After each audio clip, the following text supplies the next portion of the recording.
Welcome back to Big Fellas. So today, Darren, alcohol. We're talking about getting off the booze to help your weight loss effort. How you doing, mate? Yeah, I'm really good, thank you, Mark. Yeah, this is something that we tried to cover in an episode alone and made it clear that we weren't really, very good at this sort of subject area, and then talked about our drinking story. So this is an episode I'm really excited to cover today. Alcohol and ways to stop drinking, I suppose. Yeah. But before we do that, mate, how did you get on with football this week? So this week was cup final week at Man v Fat with my team at Paris Saint-Buffet. We won the game 2-0. We won the game 9-7 on aggregate. So Paris Saint-Buffet are the cup champions. It's also end of Brilliant. the third season. So we've just had the draft and we are now in new teams. And I've been assigned the yellow team. So great thing for me. I get to wear my Norwich shirt. It's all right, isn't it? Oh, rubbish.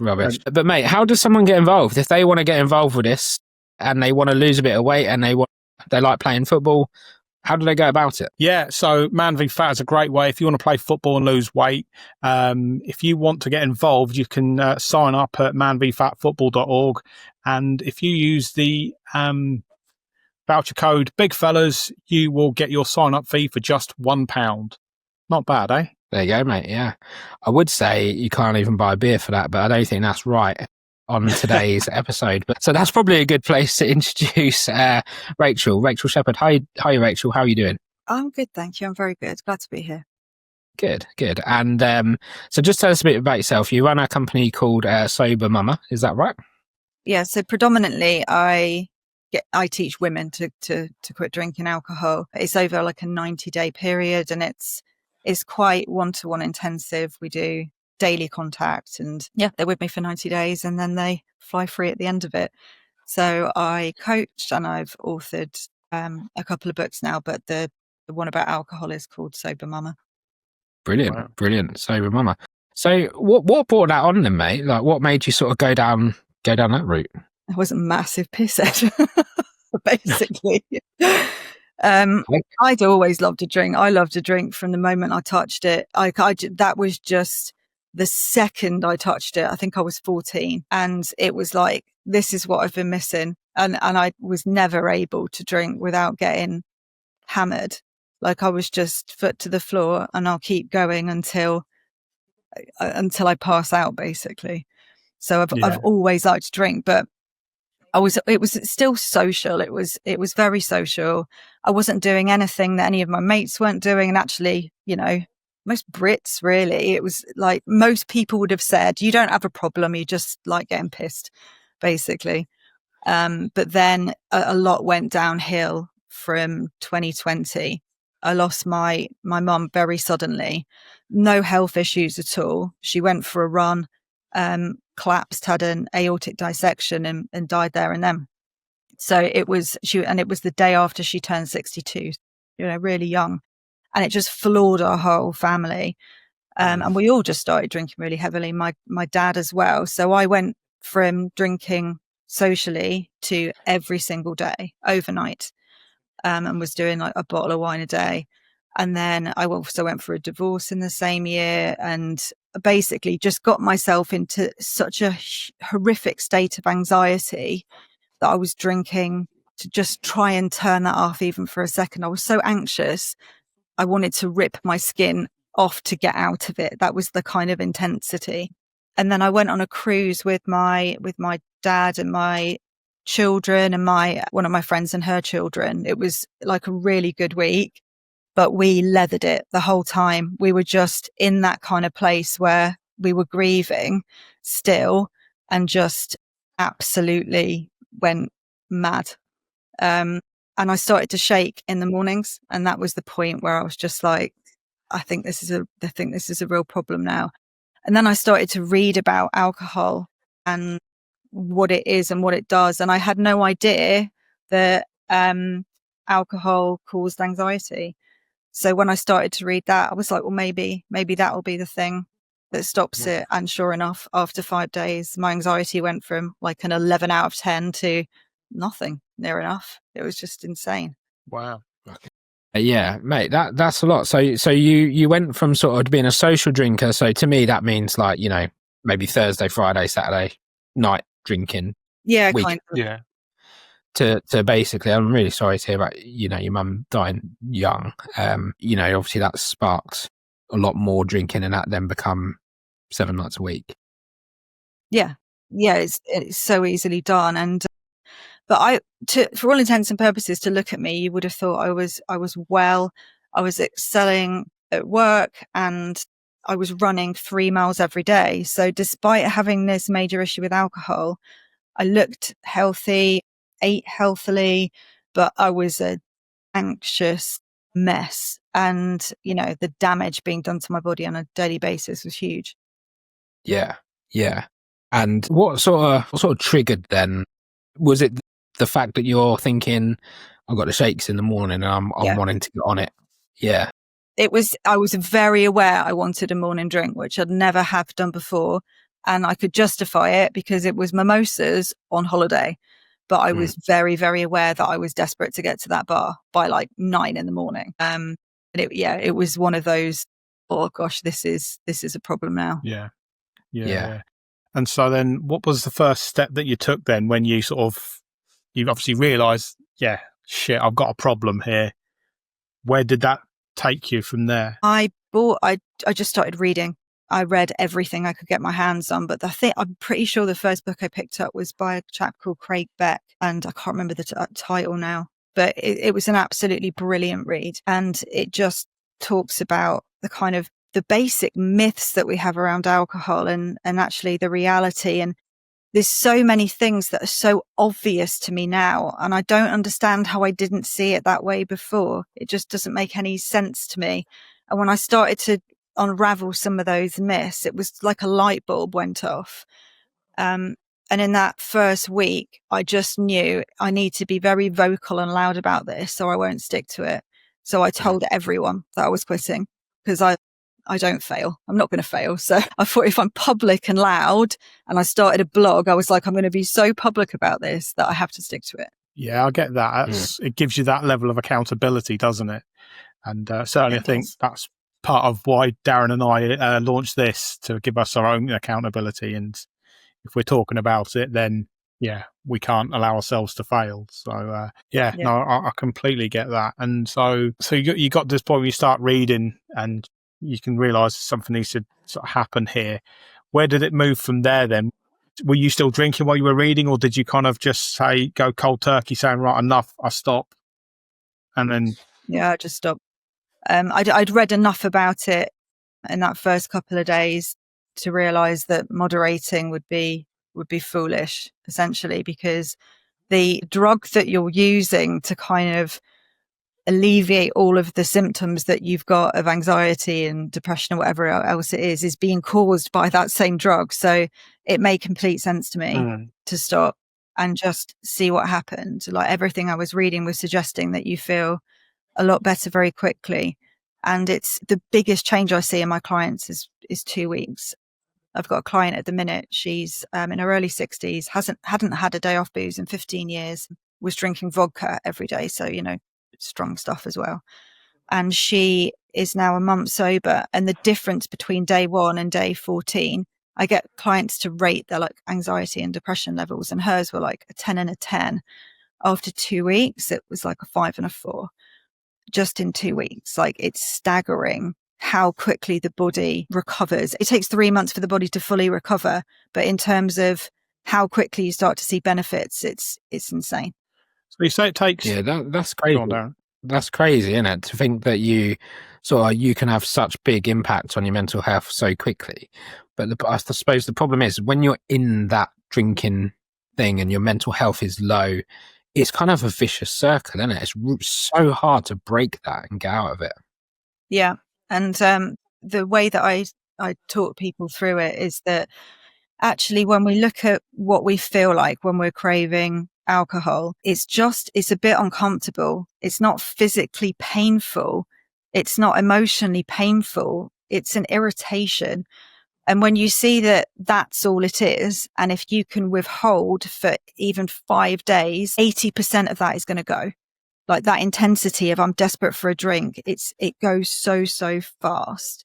that if you can just break the back of that initial thing. Also, particularly with women, a lot of women believe they're anxious. And I've said to everyone I've worked with, you've got no idea how anxious you are, because withdrawal and anxiety feel identical.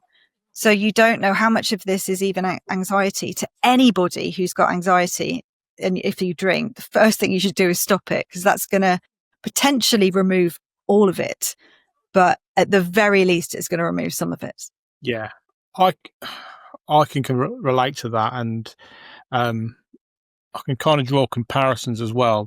In 2018-19, I went for a rather rough divorce.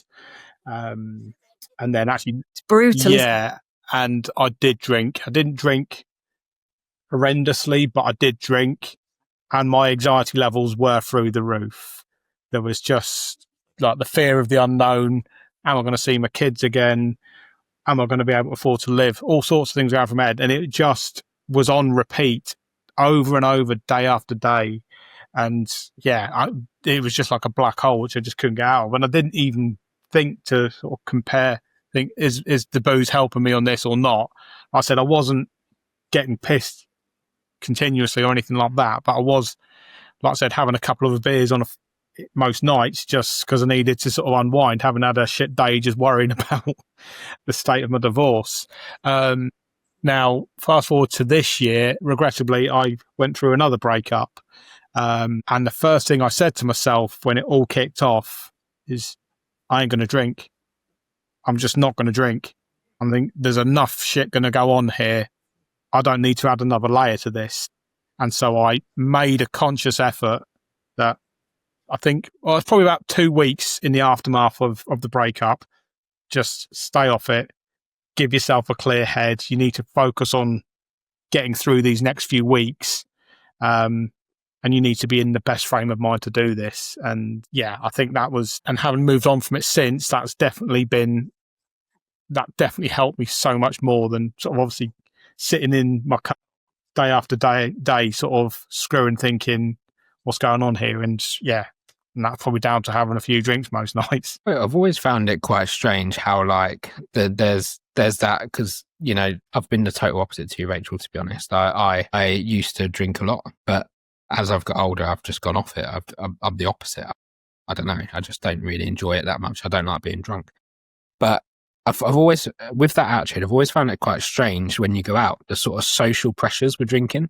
Mm-hmm. Like, I'll go out with friends and it's almost like if I don't drink, they can't have a good night. And I've never really understood that. I think it highlights that people have got their own issues, and if you can break free of that, then they have to look at themselves, and it can be very difficult for people to do. That's disrupting their norm, and it can be really hard for people. Yeah, I never really thought about it like that, and that actually does make a lot of sense. So with that understanding, then, like you've been saying, so you know, you've got to say to yourself, a couple of weeks, not even that, but you know, short term, this is going to be hell. But then I'll start to see the benefits of it. What sort of, do you go through different stages with the help that you give people? Yeah, I mean, and I wouldn't say it's hell either. It's mildly uncomfortable. I think a lot of reasons people don't stick to it is they go through day 1 or 2 and they feel that desperation to have a drink, and they're like, I can't live like this, with no appreciation for the fact that is not what sobriety feels like. That's what withdrawal feels like. But once you've got through that, so that only lasts the first week, and the intensity of it is gone by day 5. So if you can just grind out, and you know, those first few days, after that, it's downhill from there. And then there's a whole host of symptoms that come after, but none of them are horrific. So a lot of people after 2 weeks get something called pink cloud, which is essentially your body breathing a massive sigh of relief that it's not being poisoned anymore. And you feel euphoric, and you know you're in pink cloud because you start pissing people off by getting very evangelical about sobriety because you can't believe how good it feels. And then after that, there's a crash where your body does all its healing when it's asleep. So your body kind of puts itself into tiredness, but it's like having a newborn baby type exhaustion, and it can last up to 6 weeks. So that in itself can then feel quite depressing. Yeah. And on top of that, the happy hormone we get when we drink alcohol it's called dopamine. And the brain learns when you drink a lot that to get happy hormones, it needs to go from kind of A to B, and that route is alcohol. When you take that away, the natural route to get to happiness, that pathway is kind of gone in the brain, and it has to relearn it, which takes about 60 days. So you can feel, it's why a lot of people finish dry January and they're miserable and like can't wait to get back to drinking, because it does feel like depressing for that first 2 months. But it's not difficult. It's an annoyance. And as long as you can kind of look at the timeline and go, right, okay, at day 60, I'm going to start feeling a little better. And then by 3 months, all the symptoms are gone completely. And also, if you are particularly anxious, you're still going to get a massive amount of relief even after the first week or so. Yeah. I guess it's just really like this process is understanding and equipping yourself with the knowledge to know what is coming. I guess if you're trying to do it on your own, and like you said, you get past that 2-week bubble, as you say, where you fit the pink cloud and everything feels great, and then you start then going a bit downhill. You're thinking, this isn't for me. I don't want to feel like this.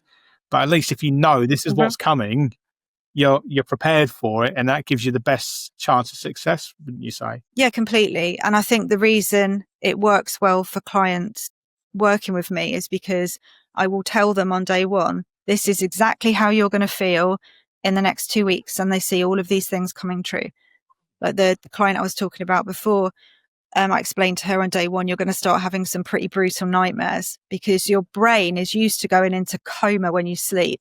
So what happens when we drink is we go into coma, but we miss rapid eye movement phase, which is where you dream. So when you drink, you generally don't dream.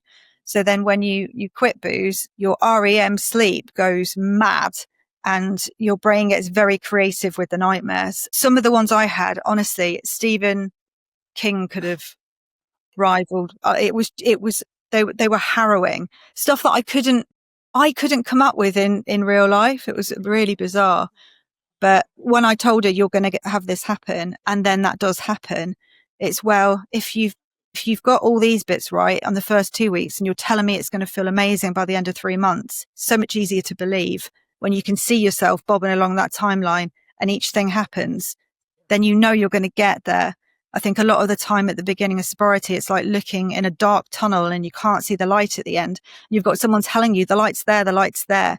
You need to see a glimmer of it at the beginning to know it's possible, and that you're not different to everyone else. It's textbook. You're going to go for exactly the same thing. Yeah. But then I suppose as well, with you having gone through that, it's nice to have that sort of emotional support, that bit extra, not just this is the process, this is what you're going to be feeling like. Do you do a lot of sort of one-to-one sessions with your clients as well?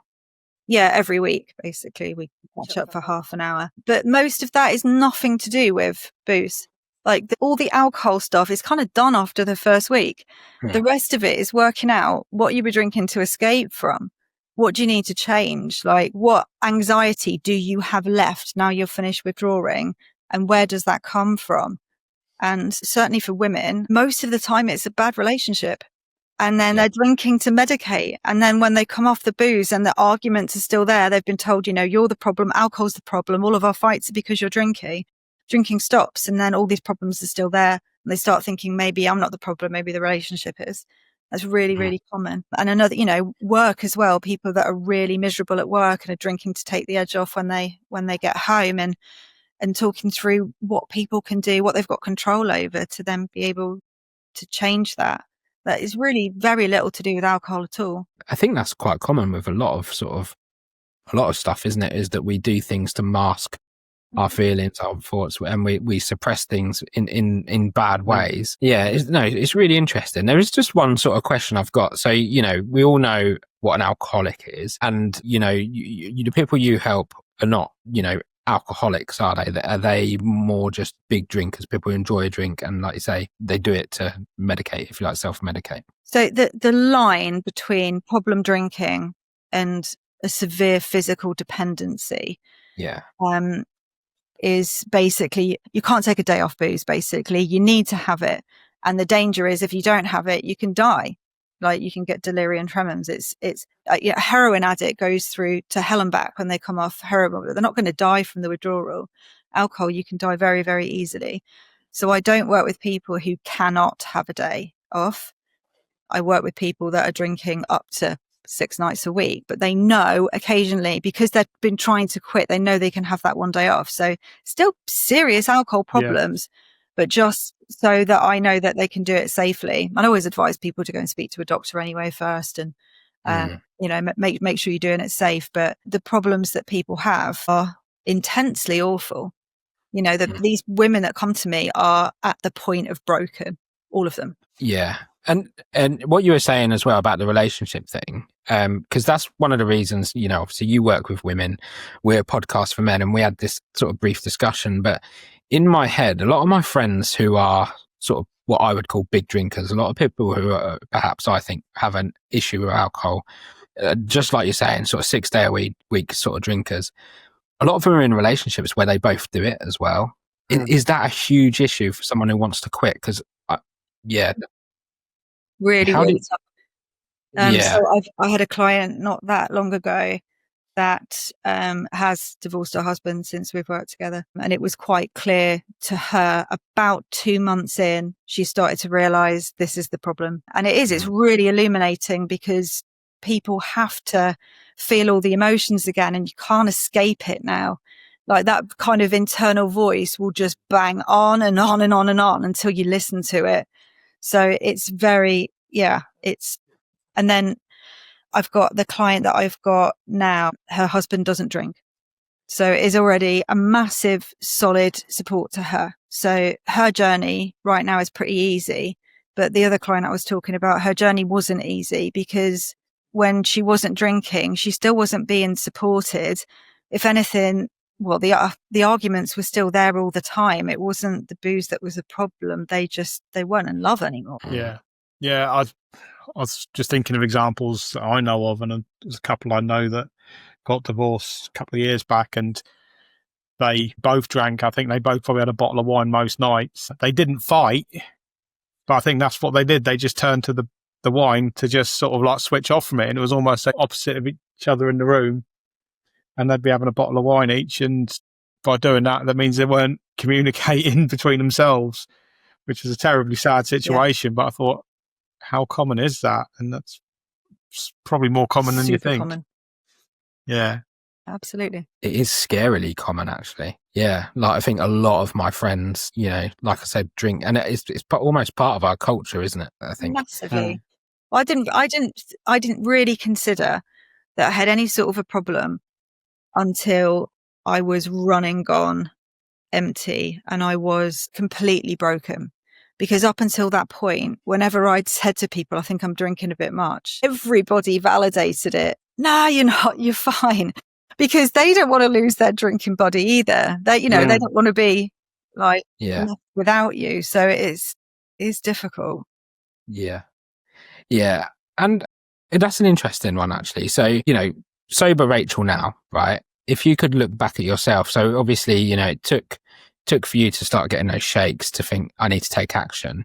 If you could look at your past now, at what point would you step in and slap yourself and say, Rachael, now's the time to quit? Like, when is the time? I wish I'd never tried it. Because there was never going to be a time in my life where I can't moderate anything. I've also massively abused prescription drugs, and I had to come off morphine. And I did that cold turkey, and that really was a walk to hell and back. It was the most horrific physical experience I've ever been through. Yeah. Okay.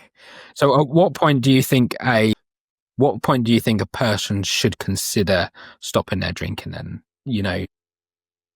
It's really difficult. So, like, I've got lots of friends who drink, but my kind of view on it is that there's no benefit from it whatsoever. People drink because it creates a sensation in the body, which is like induced relaxation. But what you're doing is that doesn't come for free. It's a debt from tomorrow. Whatever relaxation you get when you have that drink, you've got to take that from somewhere else.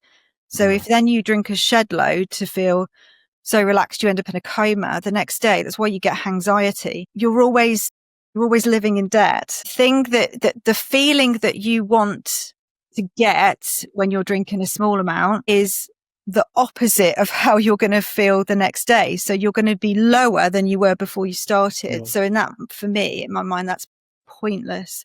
And there are people like yourself that can pick it up and put it down. But certainly if you can't moderate and you always have to keep going, and if you finish a bottle, you're going to go back to the shop and get another one because it's not enough. Like, you're going to have to quit at some point or it's going to kill you. It's that simple. Wow. Yeah.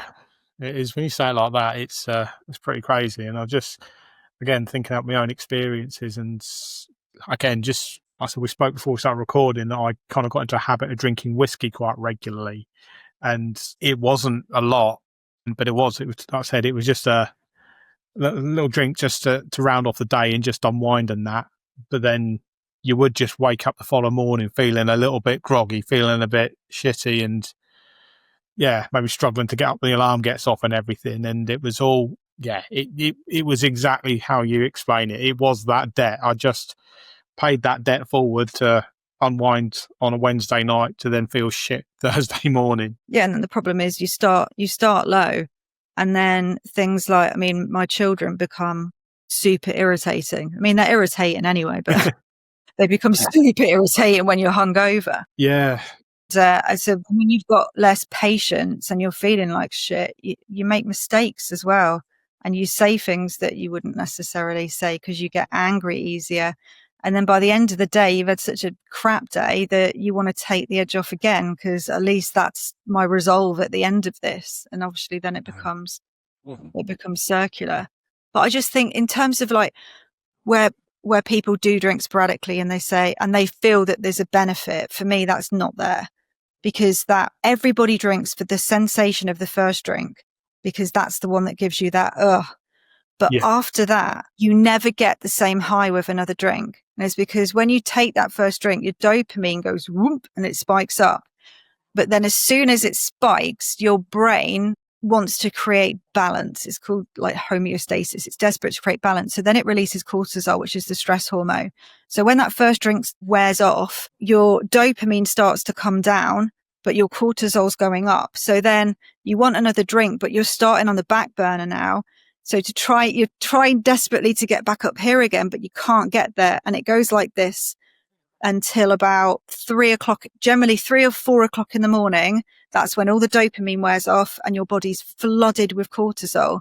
And then you wake up and that's the tossing, turning for 3 or 4 hours where you can't go back to sleep. That's where that comes from. You're flooded with the stress hormone. So for me, I think, well, what's the benefit of having that one drink if it's going to take me up there but bring me lower? It's pointless. The tossing and turning. I've never actually understood the reason for that, but I get that exactly. When I have a few drinks, that happens to a T. I'll wake up at like 4:30, 5 in the morning, tossing and turning, can't get back to sleep, frustrated, angry because I'm tired. I want to sleep, but I can't. And to be honest, thanks for explaining that, because I've never truly understood why and what that was, if that makes sense. Yeah, no, it's horrible. And actually that's kind of what really helped me in that first week, because what I was getting intense cravings the first few days, but I'd enjoyed the first couple of nights sleep so much, just being able to sleep through and not wake up with that horrible self-hatred kind of going on internally. That when I was thinking about drinking, I was thinking, but then I'll have to give up the sleep. And that was enough just to get me through the first, like, anxious period where you are craving. It's almost the high of a good night's sleep was better than the drink, wasn't it? Yeah, after so long of sleeping terribly, so long. I mean, I look back now and I genuinely don't understand how I did it. I don't understand how I managed to drink that much, get up, get the kids' stuff ready for school, because I'd never do it the night before because I was too drunk to care. I'd get all that stuff done and do the school run and work and make dinner, all absolutely hanging out of my arse. And I can't fathom that I did that. And then when I got sober, suddenly had all this time on my hands and ended up being able to, start a business and write a book and clean up my house and all that. Like, the grit and determination it takes to stay an addict.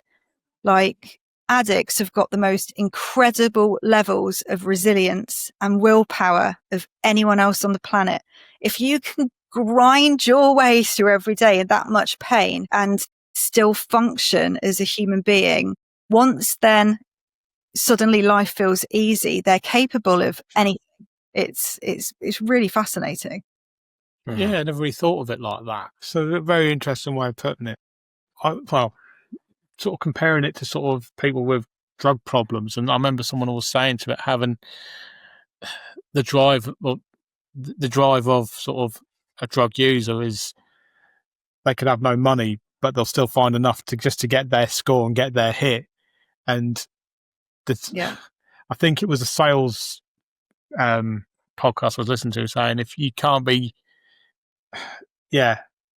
less motivated than a drug user that's going to get up every day and still get their score when you need to go out and get your business, if that makes sense. And I didn't really, right there, didn't resonate with me quite so much at that moment in time. But when you say it, it's like, there's real grit there, isn't there? Completely. Get that person off the drug they're on and make them CEO of a company and they'll fly. The level of grit to get through that, particularly, I mean, I said I came off prescription morphine. I was taking quite a lot of it. And that the 3 or 4 days of intense withdrawal, it was so horrific that they call it kicking the habit. I didn't know this until I did it. Kicking the habit because you can't keep your legs still. It's the most bizarre thing. You can't lie still or sit still or anything for even a millisecond. You've got to keep moving. It's almost like your body's been hijacked by, I don't know, it feels like it's full of cockroaches, desperate to get out of your skin. It's the most intensely uncomfortable, painful, horrific experience. Anyone who gets off heroin, my God, deserves a medal. And I just think for anyone that's been through that process and managed to get sober, then if you can withstand that level of pain, having spent day after day grafting to get what you need, risking getting nicked and it's mind boggling. Yeah. It's, very interesting. And it's kind of, when you were talking about the sleep as well, you said that sort of when you've been drinking heavily, you sleep is a big problem. You go into like a coma sleep. And we kind of, one of the things we've learned a lot on this podcast is how vital for you sleep is. So, you say, talk about mental health problems. Clearly the alcohol doesn't help that. The likelihood is, certainly for men, if you're drinking lots, you're probably going to be drinking, in most cases, beer, stout, something like that. So if you're thinking, like me and Mark were doing the maths before this episode started recording, if you're thinking, say, 10 beers a night or even 5 beers a night, you're talking pretty much your calorie allowance for the day just on that beer, not any food. You're then not sleeping very well. Yeah, it's that holistic approach, isn't it? And like you say, getting on top of your alcohol helps you get on top of the sleep, which will probably improve your diet because you'll be able to focus on something else at some point when you feel well enough to. That holistic approach is so important. And do you cover any of that in the later stages of what you do with people? Do you sort of try and encourage exercise, good sleeping patterns and stuff? Yeah, it's around, I start with the first month. So the healthy eating goes to shit for the first month because the sugar cravings that you get when you quit are like crackhead. Like you just want sugar like you've never wanted sugar before in your life. It's driving my current client mad because she lost like 3.5 stone last year. So she's desperate not to put on weight. But I've said to her, I ate my body weight in Haribo cookies, etc. I didn't put on any weight because my body was already getting that level of sugar from alcohol. That's where that intense craving comes from. And it hit me. Most women who have babies, when they're in the early stages of pregnancy, think they get sugar cravings because they're pregnant. I am 99% sure it's because that's when they stop boozing. And that's where the sugar craving comes from. And it definitely would have been for me because the only reason I stopped when I was pregnant was because I was pregnant. But the sugar cravings are intense. So I tell people, forget about healthy eating for the first month. Eat what the hell you want. As long as you're sober, you're winning. And then we deal with healthy eating later on. And I essentially teach to kind of go clean Like, I'm not vegan or anything like that, but meat, fruit, veg, stay away from packets, like really simple. But I don't teach it all in one go. It's too much. The first month is just don't drink, rest, look after yourself, keep your kids alive. Don't do any more than that. And then when people start to lose that tiredness, then we start looking at like organizing, because most addicts of any type live in chaos, you know, unpaid bills, things stuffed in drawers, you know, can't find things easily. So just like decluttering, like a massive sort of feng shui, and then healthy eating, exercise, cover all of it. I'll just wait a bit until it's further down the line. Brilliant. Mate, that's great. So just tell us about your books again as we sort of come naturally to the end. Just tell us about the books again. You say you got 2 books. Is that right? So the second one is really just for mums. It's like self-care for mums. So definitely won't be of use for this group. Sober Mama, it's aimed at women, just because I understand the female experience of going through it and the different challenges I had that are very much female, but I have made it so that it will be entertaining to guys as well. The one thing I when I was reading, there was so much informative information, but there was nothing that was funny or lighthearted. And I wanted to get across that getting sober doesn't make you a boring Tuesday. It's, you know, you can still be fun. So I put in some horrific drinking stories that my poor dad had to read. They're really bad. But I wanted to make it. No, you got to share one now. No, you have to read it. They're honestly, they're all terrible, but I just wanted to make it so it was engaging, and that people would think, okay, this person's not dissimilar to me. You know, I can relate. Like, this is the kind of person I am. So if she can do it, maybe I can as well. So it's half memoir and lots of amusing stuff. And then some very basic science, like we've been talking about today, about what alcohol actually does to the body, what it is. I mean, just in its basic form, I never knew that the stuff you get in hand sanitizer, the stuff that cleans hospitals, that alcohol, is the same thing. That never occurred to me. Yeah. And it's just ethanol. So beer, wine, vodka, all the same drug. It's just watered down. But if you drink 100 ml of pure ethanol, that will kill you. So a drug that noxious that will poison you to death, we have on our supermarket shelves. It's just watered down. That's it. Yeah, it's terrifying. I know that I've spoke about this on a podcast previously, but in a previous life, I used to be a police officer. And when I was, the first ever sudden death I went to was from liver failure, and she was an alcoholic. And it was just like, whoa, that's crazy. Like, because obviously your liver so the only way I can describe it is that like the skin goes very, very orange, and it was so orange. It reminded me, and this is really bad, and I say this with no malice, but it reminded me, do you remember the You've Been Tangoed adverts that you used to get? You know, and it was quite like, Jesus. But you think about what alcohol is, like you say, it's essentially a poison for your body, and your liver and your kidneys are working to get rid of it. And the damage it does is huge. But yet, if you don't drink that, you're boring. If you don't drink that, you're weird. It's a crazy situation. It really is. Yeah, it is. It's the narrative around it. I do think it's changing, like the alcohol-free alternatives you can get now. I think the younger generation are changing. They're less likely to kind of large it up like we did in the 90s. But yeah, I do think there's a lot more available now, there's a lot more information out there about it that helps. But yeah, it's still going to be encouraged. It's encouraged because the government will go on and on and on about, I don't know, teenage vaping. And you're like, okay, what about alcohol? Because that's 10 times more damaging to the child drinking it, you know. And then you look at the extended effect of alcohol on domestic violence, you know, on crime. Like, it's just insane. But they'll never ever say bad things about it because it's so heavily taxed. There's so much money to be made from it. So why would they try and get people to stop? You look at what Boris Johnson did with COVID, you know, get everyone back in the pubs, get everybody back. This is how we support our economy, by getting liquored up. You know, it's money. Well, I guess that's why they're bringing in things like the sugar tax as well, because they've got to tax it somewhere else, haven't they? Mm-hmm. Yeah, absolutely. Yeah. Absolutely. It's mad the way I just can't fathom how I felt that way about it. And if I'd have met a new mum at the school gates and, we were getting to know each other and they invited me round for coffee and they didn't offer me wine, I'd be sat there thinking, we're not going to be friends. If you're not a drinker, I'm not interested. Like that was my view. If you don't drink, you must be boring. I had that view. So it's really bizarre to do a 180, but the 180 has come from reading the facts about it and then feeling the change of doing it to be able to say that's, this isn't a kind of pie in the sky idea. It's factual. If you drink, all these things are going to happen. You're going to slur, you're going to stumble.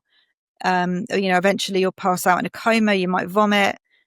All of the things that happen when we drink is textbook, and it's the same when we get off it. There is a textbook timeline, which is what I put in the book because I couldn't find one when I was quitting. There was no one-stop shop that said these are all things you're going to go through. I had to piece it all together.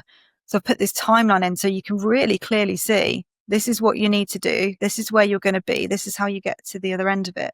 And the health benefits are staggering. I mean, I think you can regenerate your own liver in about 6 weeks. You think, but if you get to the point where you've lost 75% liver function, it's irrecoverable from that point. It's liver cirrhosis territory. And the real dangerous thing, I think a lot of people think, well, I'll quit when I start getting ill. But the liver's got no nerve. It's got no nerve endings. It cannot tell you when it's fucked. By the time you get symptoms, it's too late. Yeah. And a lot of people abuse their liver in so many ways. So you could be drinking heavily, you could be overweight. Again, that has a disastrous impact in liver. Smoking, it's crazy and scary to think how quickly we can do that. Sorry, this is just a random one, but didn't George Best get his liver? He had a liver replacement, if I remember rightly. Yeah, he did. And then as well. Yeah, it's me. He got straight back on it. It was almost like he's got a second chance, and it was like, fucking hell, was that not enough? I know. But then you think, like what you said though, Rachel, is that like, you have to kind of deal with the underlying issue as well. There's no good just stopping. You a lot of your treatment therapy, what it is then goes on to, well, why were you drinking? What are the underlying causes of it? And I suppose that's so important, isn't it? It's the same with anything we do is bad for us. Well, when you look at why we do it, and that's how essentially we resolve it, whether that's eating too much sugar, whatever it is. Yeah, and you can't work it out while you're drinking because withdrawal emulates anxiety, and because it's a depressant and it makes you feel terrible the next day, you don't know what your real levels are to understand. And because you're blocking out what you don't want to think about until you're sober, you don't know what the problem is. People have never, ever, ever got the problem that they think they have. It's really interesting, but they always find like, actually, this is the issue. And they only realize it, after they've kind of been living and feeling everything again and working their way through it. It's hugely fascinating. But the nice thing about it is that there's literally zero to lose by giving up. Absolutely every single element of what happens to you is positive, even down to the withdrawal, because yes, you're going to be mildly uncomfortable in the evening, but the following morning, you're going to be less uncomfortable than you were the night before. With a good night's sleep as well. And already you're going to see a benefit and you'll have slept. Like almost instantaneously, you start getting benefits. And within 2 weeks, you feel like a new human. Like it's that quick. And I think if people realize that more, they'll be more inclined to give it a go rather than thinking this intense craving I've got, I'm basically going to have to live like this miserable in order to be healthy. And they think that's the trade-off. I've basically got to choose to be miserable for the sake of my health. And it's bollocks. It's not the case. Yeah, brilliant. Well, thanks for coming on, Rachel. We'll put a link to your book in the bio of the podcast. I think that was a great place to finish it, actually, that, this is temporary and get through it and you'll be in a better place. But thanks for coming on and we'll see you again soon. Thank you.